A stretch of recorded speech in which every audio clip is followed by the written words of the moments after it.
Good day everyone, this is Jomar TV for another video, and today didiscuss naman natin yung third part ng topic, which is the slope of a line. So simulan na natin.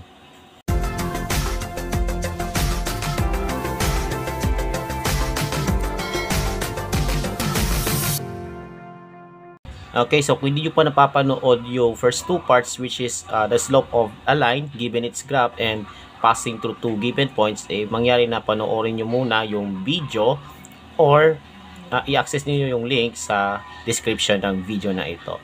So ang pag-uusapan naman natin is kung paano tayo kumuha ng slope of a line given its equation.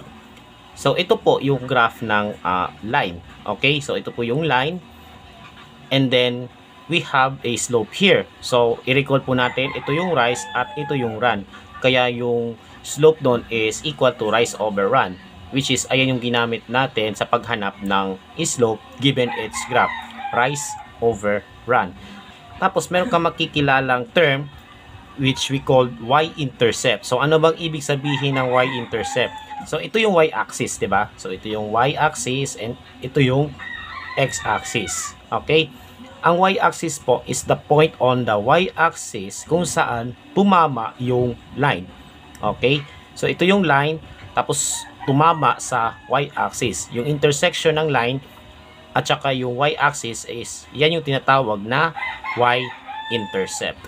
Okay? So bukod sa slope is kukunin natin yung y-intercept ng graph na ito. Okay? Tapos meron tayong makikilalang equation which is in slope-intercept form, which is ayan yung form ng linear equation in two variables in the form y is equal to mx plus b. Yung m po dito, guys, no, is yung slope of the line, which is yung rise over run. Tapos yung b naman po is yung y-intercept kung saan tumama yung line sa y-axis. So saan po sa y-axis tumama yung graph na yon.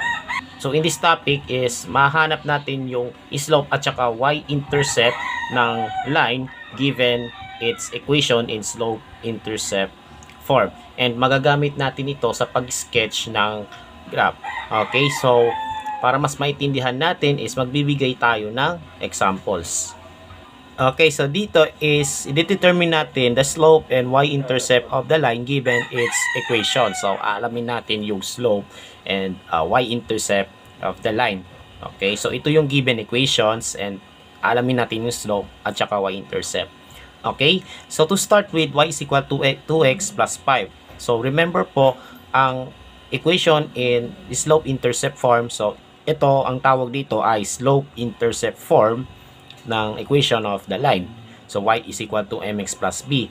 Yung m po dito is yung slope, tapos yung b naman po is yung y-intercept. Okay, so to start with, y is equal to 2x plus 5. So ang slope po, no, is the coefficient ng x basically, 'di ba? Yan yung m. So ang slope po ay 2. Okay? Ayan po.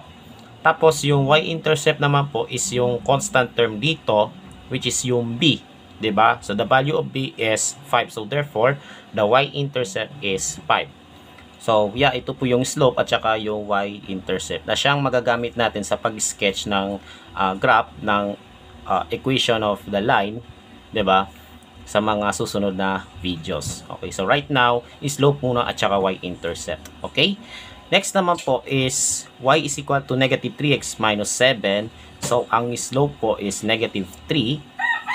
Habang yung y-intercept naman po ay negative 7. So, remember po, yung slope po, which is m, ayan yung coefficient ng x. Tapos yung y-intercept ay yung constant term. Okay? Next naman po is number 3, we have y is equal to 1 over 2x. Diba? So, ang slope po is the coefficient of x, which is 1/2. And then, yung y-intercept naman po ay yung constant term. However, there is no constant term here. So, this means kapag nawala yung term na yon, ibig sabihin, ang value nun ay 0. Okay? So, this means the y-intercept is 0. Okay? Ayan po. Dahil siya ang nawawalang term dito sa equation. Next naman po is number 4, we have y is equal to negative 3. So, ngayon, yung term na may x ang nawawala. No? Dito kasi constant term ang nawawala. Ito, term na may x ang nawawala. So, to get the slope, no, or yung value ng m, kukunin natin yung coefficient ng x. Pero, kagaya ng sinabi ko, nawala yung yung term na yon. So, ibig sabihin nun, the value of m or yung slope must be 0. Because, itong negative 3, ang ibig sabihin nun, 0x minus 3. Okay? May x term na ang coefficient ay 0. Yeah, the slope is 0. And then for the y-intercept, ito po yung constant term which is negative 3. So, ayan yung y-intercept niya. And then, for the last one, we have y is equal to x plus 10. So, ang slope po is the coefficient of x. Hindi nakasulat, pero may x. So, ibig sabihin, the coefficient is 1. So, therefore, the slope is 1. Habang yung y-intercept naman po is the constant term which is 10. So, the slope is 1 and the y-intercept is 10. So, ganyan po ang paghanap ng slope and y-intercept given the equation. So, magsosolve pa tayo ng iba pang problems. Okay, so number 1, find the slope and y-intercept of the line whose equation is 2y equals 3x minus 8. So, dapat yung equation na yon ay nakasulat sa form na y is equal to mx plus b. So again, this is the slope-intercept form of the equation of the line. So kailangan sa left side ng equation y lang. Dito 2y. 'Di ba? Kaya naman gagawin natin is copy this equation, 2y is equal to 3x minus 8. So anong gagawin natin para mawala yung 2 na nakamultiply sa y? So, of course, i-divide natin both sides by 2. Okay? So that makakancel na to, y na lang ang matitira, 'di ba? And then i-distribute po yung yung 2 sa bawat terms, okay? So that we have 3 over 2x and then minus, kasi 3 divided by 2 eh. Hindi siya ma-divide without the remainder. So 3 over 2 na lang siya. And then for this one, 8 divided by 2, nadi-divide siya, and that is 4. Ayan na siya. Nakasulat na yung equation in slope-intercept form na y is equal to mx plus b, which is y equals 3 over 2x minus 4. And with this, malalaman natin yung slope at saka y-intercept nito.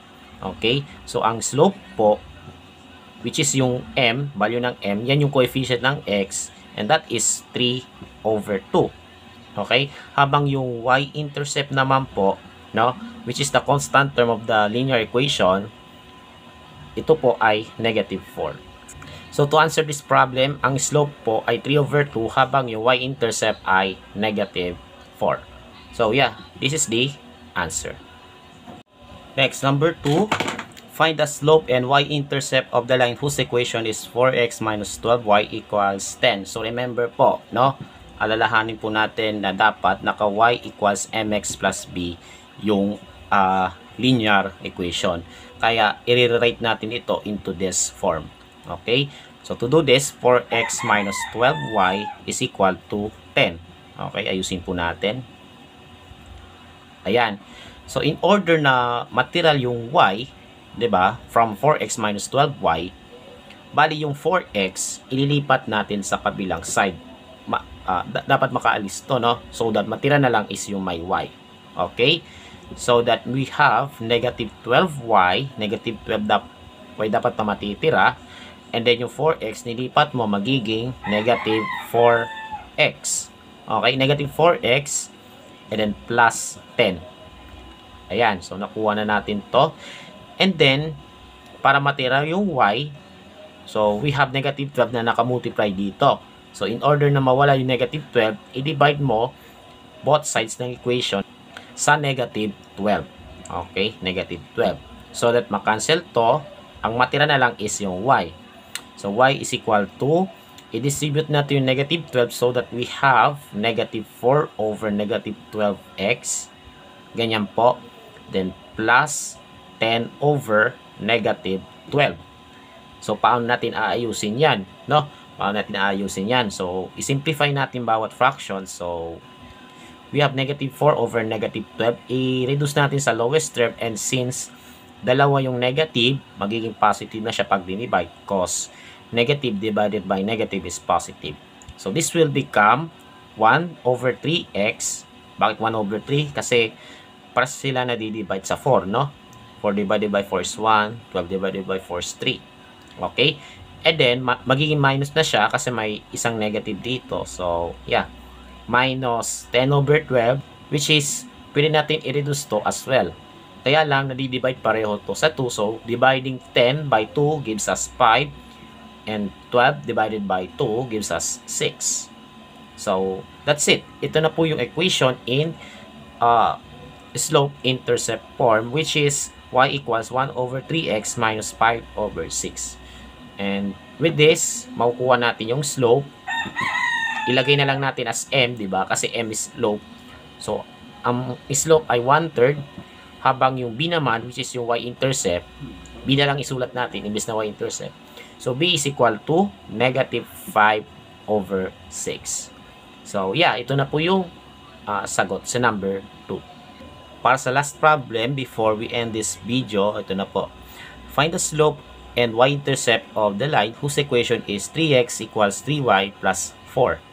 So, again, nakasulat dapat ito sa slope-intercept form na y is equal to mx plus b. So, ibaba na natin to.